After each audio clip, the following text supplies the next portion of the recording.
வணக்கம். மனம் கவர்ந்த பங்குச்சந்தை அப்படிங்கிற இந்த தொடரில் வார இறுதி நாட்களில் கமாடிட்டிஸில் கோல்டு, சில்வர் மற்றும் க்ரூட் ஆயில், அதே மாதிரி பங்குச்சந்தையில் நிஃப்டி மற்றும் அதனுடைய செக்டார்ஸுகளை பற்றி பார்த்துட்டு வரோம். இந்த வாரம் எப்படி செயல்பட்டுருக்கு, அடுத்த வாரம் எப்படி செயல்பட வாய்ப்புகள் இருக்குது அப்படிங்கிறத பார்க்குறதுக்கு முன்னாடி புதிதாக இணைந்துள்ள அத்தனை நல்ல உள்ளங்களுக்கும் என்னுடைய மனமார்ந்த நன்றிகள். உங்களுடைய லைக்ஸ், கமெண்ட்ஸ் மற்றும் சப்ஸ்கிரிப்ஷன் மூலமாக நீங்கள் கொடுத்துட்டு வர ஆதரவுக்கு மிக்க நன்றி. வழக்கம் போலவே இந்த வாரமும் நம்ம கமாடிட்டிஸில் முதல்ல கோல்ட்லேருந்து ஆரம்பித்து பார்த்துடலாம். கோல்டு இந்த வாரம் $2358 அப்படிங்கிற லெவலில் இப்போ ட்ரேடிங் நடந்துகிட்ருக்கு. நம்முடைய ரெசிஸ்டன்ஸ் லெவலான 2425 அப்படிங்கிறத இன்றைக்கி வெள்ளிக்கிழமை வந்து உச்சமாக தொட்டுட்டு அங்கேருந்து ஒரு ப்ராஃபிட் புக்கிங்கோட இப்போ கீழே இறங்கி வந்திருக்கிறத நம்ம பார்க்க முடியுது. கிட்டத்தட்ட இப்போ இரவு 11 மணி அளவில் இந்த ட்ரேடிங் நடந்துகிட்டு இருக்கு. ஸோ அதை தான் நான் இப்போ எடுத்து போட்டுக்கிட்டு இருக்கேன். ஒரு நல்ல ஏற்றத்தை இன்றைக்கி கொடுத்து அந்த இடம் செல்லும்போது, அந்த 425 நெருங்கி போகும்போது ஒரு ப்ராஃபிட் புக்கிங் வந்து இப்போ கீழே இறங்கிறத நம்ம பார்க்க முடிஞ்சுது. ஸோ நமக்கு கீழே சப்போர்ட்டுன்னு பார்த்தீங்கன்னா எங்கேருந்து புறப்பட்டுச்சோ அதுதான் முக்கியமான சப்போர்ட். $2255. கிட்டத்தட்ட சமீபமாக இந்த ஒரு மாதத்துக்குள்ளே இதனுடைய ஏற்றம் $400 கொடுத்துருக்கிறதுனால இந்த ப்ராஃபிட் புக்கிங்கிறது ஒன்றும் பெரிய விஷயம் கிடையாது. இருந்தாலும் எங்கே சப்போர்ட் எடுக்குது அப்படிங்கிறத நம்ம பார்க்கணும் வரக்கூடிய வாரத்தில். அதன் பின்பு இதனுடைய மூமெண்ட் என்ன செய்யும் அப்படிங்கிறத வெயிட் பண்ணி பார்க்கலாம். எனிவே 2425 கட் பண்ணி க்ளோசிங் கொடுத்துருந்துச்சு அப்படின்னா அடுத்த கட்டமாக என்னுடைய எண்ணம் $2600. ஸோ அது வாய்ப்புகள் அதுக்கு மேலே க்ளோசிங் வச்சாதான். பட் கீழே எந்த இடத்துல சப்போர்ட் எடுக்குதுன்னு பார்த்து அந்த சப்போர்ட்லேருந்து இது திரும்பி போகும்போது இந்த 425 பிரேக் பண்ணி க்ளோசிங் கொடுத்தாங்கன்னா அந்த வாய்ப்புகள் நமக்கு கிடைக்கும். ஸோ அது உங்களுக்கு முன்னக்கூட்டியே சொல்லி வைக்கிறேன். ஸோ கீழே நமக்கு டச் பண்ணும்போது அது ஒரு ஆப்பர்ச்சுனிட்டியாக நம்ம கோல்டில் பார்க்கலாம் அப்படிங்கிறது தான் என்னோடய எண்ணம். ப்ராஃபிட் புக்கிங்க்கு அப்புறம் கிடைக்கும் அப்படின்னு எதிர்பார்க்குறேன். பார்க்கலாம், வெயிட் பண்ணி. அடுத்து சில்வர் பார்ப்போம். சில்வர் இதுலேயும் நல்ல ப்ராஃபிட் புக்கிங். கிட்டத்தட்ட $30 நெருங்கி போயிருக்கு. 29.79ன்னு போயிருக்கு. 28.40 நேற்று ரெசிஸ்ட் ஆச்சு, முந்த நாளும் ரெசிஸ்ட் ஆகிருக்கு. பட் இன்றைக்கி அதை பிரேக் பண்ணி மேலே போயிருந்தாலும் கூட சஸ்டெயின் பண்ணி நிற்க முடியாமல் இன்றைக்கி அதுக்குள்ளே கொண்டு க்ளோசிங்கை கொடுக்குற மாதிரி நிறுத்தியிருக்காங்க. முடிவு என்னன்றதை இனிமேல் தான் தெரியும். வெயிட் பண்ணி பார்க்கலாம். ஸோ கோல்டு அண்ட் சில்வரில் சின்ன ப்ராஃபிட் புக்கிங் வந்திருக்கு. ஏற்றத்தில் சின்ன ப்ராஃபிட் புக்கிங் வந்திருக்கிறதுனால மறுபடியும் 27.50 சப்போர்ட்டாகவும், அடுத்தது 26 முக்கியமான சப்போர்ட்டாகவும் சில்வரில் இருக்கும். ஸோ வெயிட் பண்ணி பார்ப்போம் எந்த அளவுக்கு இது கீழே அகைன் சப்போர்ட் எடுத்து திரும்புது அப்படிங்கிறத. 28.40க்கு மேலே க்ளோசிங் கொடுத்தாங்க அப்படின்னா 32.40 வரைக்கும் அது போகணும். ஸோ அதற்கான வாய்ப்புகளை இந்த வாரம் தரலை. வரக்கூடிய வாரங்களில் என்ன செய்யுதுங்கிறத வெயிட் பண்ணி பார்ப்போம். அடுத்து க்ரூட் ஆயில். க்ரூட் ஆயில் 88 அப்படிங்கிறது தான் ரெசிஸ்டன்ஸ் ஏரியா. இந்த வாரமும் அதை கடக்கலை. மிகப்பெரிய மாற்றங்களும் இந்த வாரத்தில் இல்லை. ஸோ இதில் பெரிய மாற்றம் இல்லாதனால ஒன்றும் பேசிக்கிறதுக்கு க்ரூட் ஆயிலை பொறுத்தளவில் இந்த வாரத்தில் ஒன்றும் இல்லைங்கிறது தான் உண்மை. 88 தாண்டிய பிறகோ இல்லை 82 கீழே வந்தாலும் தான் நமக்கு அடுத்த கட்டத்தில் இதில் என்ன செய்யுங்கிறத நம்ம பார்க்கலாம். அது வரைக்கும் வெயிட் பண்ணுவோம். ஸோ அடுத்து நம்ம நிஃப்டி மற்றும் அதனுடைய செக்டர்ஸுகளை பற்றி பார்த்துடலாமா? நிஃப்டி 22,519 கொண்டு க்ளோசிங் கொடுத்துருக்காங்க. கிட்டத்தட்ட 22,700 சொச்சத்துக்கு மேலே போயிருக்கு இந்த வாரம். இருந்தாலும் கூட 775 வரைக்கும் போன நிஃப்டி இன்னைக்கு 22,519 கொண்டு க்ளோசிங் கொடுத்துருக்காங்க. ப்ராஃபிட் புக்கிங் இன்றைக்கி நல்ல 1% மைனஸில் தான் க்ளோசிங் கொடுத்துருந்தது. ஸோ 22,490 நோக்கி மீண்டும் வந்திருக்கிறதுனால மறுபடியும் இந்த இடத்த சப்போர்ட்டாக எடுத்து திரும்பினால் 23,110. அப்படி வாய்ப்பு தராமல் இதை தாண்டி கீழே இறங்கி போகக்கூடிய வாய்ப்பு ஏற்பட்டால் 22,000 நோக்கி போகிறதுக்கான வாய்ப்புகள் நிஃப்டியில் வந்துடலாம். ஸோ வெயிட் பண்ணி பாருங்கள். ப்ராஃபிட் புக்கிங்கிறது 22,490 கீழே வரும்போது சின்ன ப்ராஃபிட் புக்கிங்கிறது நிஃப்டியில் வரத்துக்கான சந்தர்ப்பத்தை கொடுக்கலாம். அது அடுத்த வாரம் சந்தையில் நமக்கு பிரதிபலிக்கிறதுக்கு சான்சஸாக இருக்கும். என்ன செய்யுதுங்கிறத வெயிட் பண்ணி பார்க்கலாம். அடுத்து செக்டார்ஸுகளை பார்க்கலாமா? பேங்க் நிஃப்டி இதுதான் நம்ம முதல்ல பார்க்கக்கூடிய செக்டார். 48,580க்கு கீழே இந்த வாரம் கொண்டு க்ளோசிங் கொடுத்துருக்காங்க. கிட்டத்தட்ட அந்த இடம் தான் வந்து இதற்கு முன்னாடி சென்ற உச்சம். அதை தாண்டி ஒரு 2 நாள் க்ளோசிங் கொடுக்கப்பட்டது. அகைன் வெள்ளிக்கிழமை அதற்கு கீழே கொண்டு வந்து நிறுத்தப்பட்டிருக்கு. ஸோ நிஃப்டியும் இறக்கத்தை கொடுத்ததுக்கு இதெல்லாம் ஒரு முக்கிய காரணங்களாக மாறி இருக்கு. தொடர்ந்து கீழே வரக்கூடிய வாய்ப்பு ஏற்பட்டால் 47,470 இல்லை இந்த சின்ன இறக்கத்துலேருந்து ஒரு திருப்பத்தை ஏற்படுத்தி போகக்கூடிய வாய்ப்பு மேலே ஏற்பட்டுச்சுன்னா மீண்டும் அதனுடைய ஏற்றமானது 51,230 நோக்கி போகிறதுக்கான சந்தர்ப்பங்களாக இருக்கும் அப்படின்னு எதிர்பார்க்குறேன்.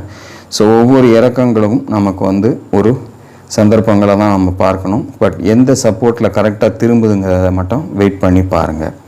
அடுத்த செக்டார் ஃபின் நிஃப்டி, இதுலேயும் அதே மாதிரி தான் 21,640க்கு மேலே ஒரு 2 நாள் க்ளோசிங் இருந்தது. 3ஆவது நாள் 21,521 கீழே கொண்டு வந்து நிறுத்தியிருக்காங்க.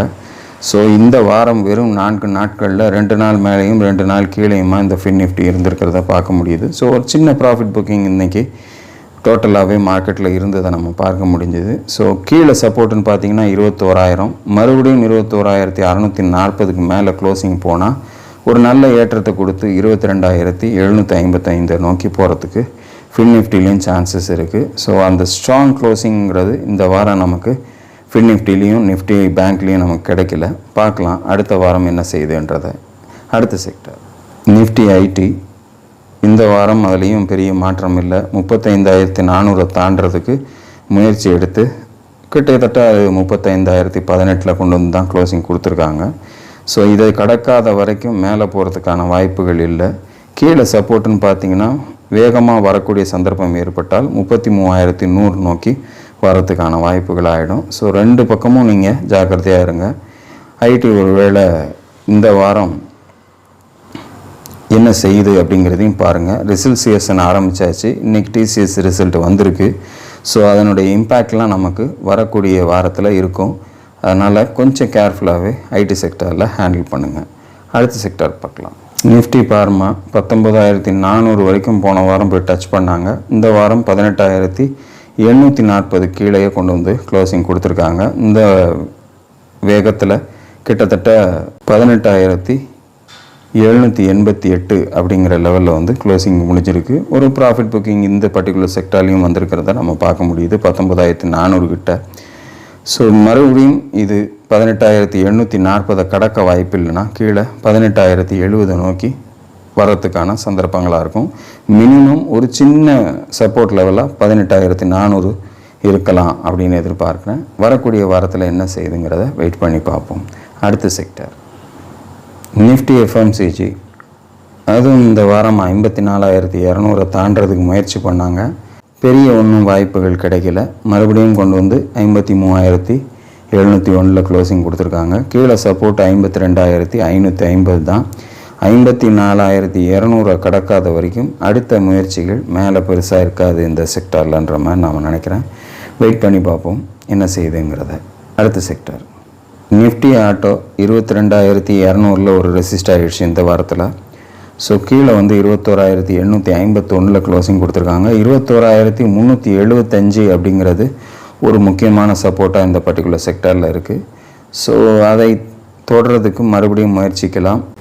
அப்படி வாய்ப்பு இல்லாமல் 22,200 கடந்துட்டாங்க அப்படின்னா 23,350 நோக்கி போகிறதுக்கான வாய்ப்புகள் நிஃப்டி ஆட்டோவில் இருக்குது.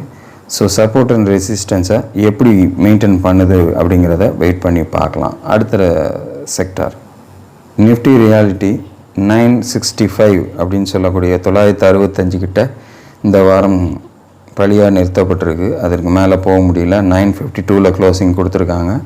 ஸோ இந்த ரெசிஸ்டன்ஸை கடந்தாங்கன்னா மட்டும்தான் 1015 வரைக்கும் நிஃப்டி ரியாலிட்டி போகிறதுக்கு சான்சஸ் இருக்குது. கீழே சப்போர்ட்டுன்னு பார்த்தீங்கன்னா 925 அப்படிங்கிறதுனால இந்த 2 லெவலுக்குள்ளே எங்கே இருக்க போகுது அடுத்த வாரங்கிறத வெயிட் பண்ணி பார்ப்போம். அடுத்த செக்டர் நிஃப்டி மெட்டல் 8,950 கிட்டத்தட்ட அதுக்கிட்டே தான் க்ளோசிங் கொடுத்துருக்காங்க 8,951 லெவலில். ஸோ அதை தாண்டி மிகப்பெரிய மாற்றம் இந்த வாரத்தில் வரல. ஒரு 2 நாள் மட்டும்தான் அந்த இடத்துல மெயின்டைன் ஆகிருக்கு. ஸோ ஒருவேளை இந்த இடம் சப்போர்ட்டாக எடுத்துக்கிட்டு மேலே போனாங்கன்னா அடுத்த 9,805 வரைக்கும் அடுத்த ரெசிஸ்டன்ஸுக்கு சான்சஸ் இருக்குது. கீழே சப்போர்ட்டுன்னு பார்த்தீங்கன்னா 8,620 தான் முக்கியமான ஒரு சப்போர்ட்டாக இருக்கும். ஸோ இந்த 2 இடத்துல என்ன செய்ய போகுது அப்படிங்கிறத வெயிட் பண்ணி பார்ப்போம். இந்த வாரம் ஒரு மிகப்பெரிய ஏற்றத்தை கொடுத்து அது மேலே போகலை அப்படிங்கிறது தான் இப்போ இருக்கக்கூடிய சூழ்நிலை. ஸோ கேண்டில் அடுத்த வாரம் பெருசாக மேலே கொடுக்க போகும்போது தான் நமக்கு மேலே போகிறதுக்கான வாய்ப்புகள் இருக்குது. அந்த சந்தர்ப்பத்தை மார்க்கெட் தருதா அப்படிங்கிறத வெயிட் பண்ணி பார்ப்போம். அடுத்த sector Nifty oil and gas 12,000க்கும் 11,480க்குள்ள இந்த வாரமும் முடிஞ்சிருக்கு. ஒரு மிகப்பெரிய மாற்றங்கள் இல்லை. 12,000 கடக்காத வரைக்கும் நமக்கு மேலே போகிறதுக்கு வாய்ப்பு இல்லை. ஸோ 11,480 கீழே வரும்போது கொஞ்சம் ஜாக்கிரதையாக இருக்கிறது நிஃப்டி ஆயில் அண்ட் கேஸில் நல்லது அப்படிங்கிற மாதிரி தான் வரக்கூடிய வாரத்தில் இருக்குது. என்ன செய்யுது அப்படிங்கிறத வெயிட் பண்ணி பார்ப்போம். இந்த வாரத்தினுடைய க்ளோசிங்ன்றது 11,647 முடிஞ்சிருக்கிறதுனால வரக்கூடிய வாரம் இந்த சப்போர்ட்டை எடுத்து மறுபடியும் மேலே போகுதா அப்படிங்கிறத வெயிட் பண்ணி பார்க்கலாம். ஸோ இதுதான் இந்த வாரத்துக்கான செக்டாரல் லெவல்ஸ். அடிப்படையில் இந்த வாரம் நிஃப்டியினுடைய போக்கை பார்க்கும்போது 22,490 மறுபடியும் டச் பண்ணியிருக்கிறதுனால ஒருவேளை அடுத்த வாரம் இதை தொட்டு திரும்பினால் மட்டும்தான் நமக்கு 23,110 நோக்கி போகிறதுக்கான வாய்ப்புகள் இருக்குது. இல்லை இதை உடைத்து கீழே வரும்போது ஒரு சிம்பிள் ப்ராஃபிட் புக்கிங் நிஃப்டியில் வர்றதுக்கு சான்சஸாக இருக்கலாம்.